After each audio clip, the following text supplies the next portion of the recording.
खबरों में बढ़ते हैं आगे। आज भी विधानसभा में हंगामे के आसार हैं। आज विधानसभा में किसानों का मुद्दा गूंजेगा। नियम 139 के तहत कांग्रेस किसानों का मुद्दा उठाएगी। फसलों के नुकसान को लेकर मुआवजे पर भी चर्चा होगी। गंदे पानी के नर्मदा नदी में मिलने पर ध्यान आकर्षण विधायक लखन घनघोरिया करेंगे। ध्यान आकर्षित मेडिकल कॉलेज में आरक्षण फॉलो नहीं करने पर भी होगा। इसके अलावा कांग्रेस विधायक रामनिवास रावत ध्यान आकर्षित करेंगे। और इसी खबर पर और ज्यादा जानकारी के साथ अमृतांशी जोशी हमारी संवाददाता हमारे साथ जुड़ रही है।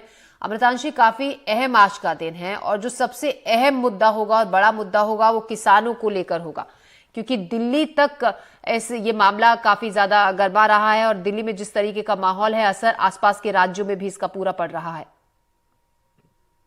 बिल्कुल, देखिए जाहिर सी बात है, जिस तरह से लगातार दिल्ली कूच करने को लेकर किसान जमे हुए हैं, ऐसे में मध्य प्रदेश में जो विपक्षी दल है विधानसभा में, खासतौर से कांग्रेस, क्योंकि सबसे मजबूत विपक्ष मध्य प्रदेश में कांग्रेस है, तो कांग्रेस इस मुद्दे को उठाती हुई नजर आने वाली है। नियम 139 के तहत किसी भी मुद्दे को या विषय को जब उठाया जाता है तो बाकायदा स्पीकर से उसकी परमिशन ली जाती है, और जब स्पीकर उस पर चर्चा के लिए परमिशन देते हैं तो उसको लेकर वो जवाब भी देना पड़ता है। जो सरकारी दल है, जो सरकार है, जो सत्ता पक्ष रहेगा यानी कि बीजेपी, उनको जवाब भी देना पड़ेगा कि क्या कुछ वजहों से जिस विषय पर चर्चा हो रही है वो नहीं हो पाया।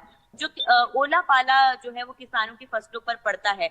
पिछले कुछ समय में, पिछले साल भी बारिश जो है वो जबरदस्त हुई थी, उसके बाद ओला पाला खासतौर से जब पिछले साल भी किसानों को लेकर पड़ा, तो और अभी हाल ही में भी इस तरह की जो है मौसम बदलाव के कारण किसानों को परेशानी का सामना करना पड़ा है। तो इसका मुआवजा किसानों को कब तक मिलेगा, अगर नहीं मिला है तो क्यों नहीं मिला है, और अगर आगे आने वाले समय में सरकार विचार कर भी रही है तो कब तक जो है वो मुआवजा देने का विचार कर रही है और किस हिसाब से मुआवजा दिया जाएगा, इसको लेकर यहाँ पर कांग्रेस के जो तमाम विधायक है, जिसमें उप नेता प्रतिपक्ष हेमंत कटारे और तमाम जो सुरेश राजे डबरा से जो विधायक है, सभी इस मुद्दे को उठाते हुए नजर आएंगे और इस पर विधानसभा सत्र के दौरान आज चर्चा की जाएगी। और चर्चा जब होगी तो देखिए जाहिर सी बात है, हंगामेदार रहने के पूरे पूरे आसार है, क्योंकि जब कांग्रेस किसी विषय को उठाती है और जब जो है बीजेपी उसको तर्क के तौर पर रखती है, तो जाहिर सी बात है कांग्रेस कई बार विपक्ष के तौर पर संतुष्ट नहीं होती है और इसके बाद जो है हंगामा बरपता है विधानसभा में। हालांकि इसको लेकर जब जवाब दिया जाएगा तो वो सुनना जो है कांग्रेसी वहां पर उससे संतुष्ट होते या नहीं, ये फिलहाल देखना जरूरी होगा।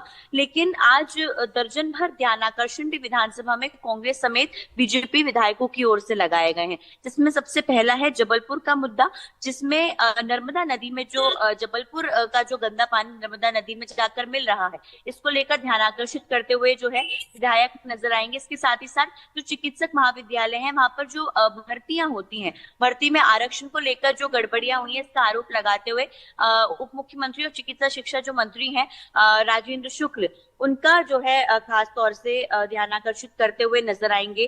अगर बात की जाए विधायक रामनिवास रावत, तो कहीं ना कहीं देखिए आज का दिन बेहद ही हंगामेदार रहने वाला है। हालांकि कल सदन में लेखानुदान पारित हो चुका है और लेखानुदान पारित होने के बाद भले ही कांग्रेस ने संशोधन प्रस्ताव उसको लेकर लाया था, लेकिन स्पीकर की रिक्वेस्ट पे रामनिवास रावत ने संशोधन प्रस्ताव को वापस ले लिया और वापस लेने के बाद जो है उसको पारित कर दिया गया। तो मध्य प्रदेश का लेखानुदान अगले 4 महीने के लिए पारित हो चुका है। अब विधानसभा में ध्यानाकर्षण की जो सूचनाएं हैं उन पर अब चर्चाएं बाकी है, क्योंकि लगभग जिस वजह से इस सत्र को जो है वो शुरू किया गया था, खासतौर से जो लेखानुदान था, अब वो भी पारित हो गया है विधानसभा में बिना किसी हंगामे के। जी।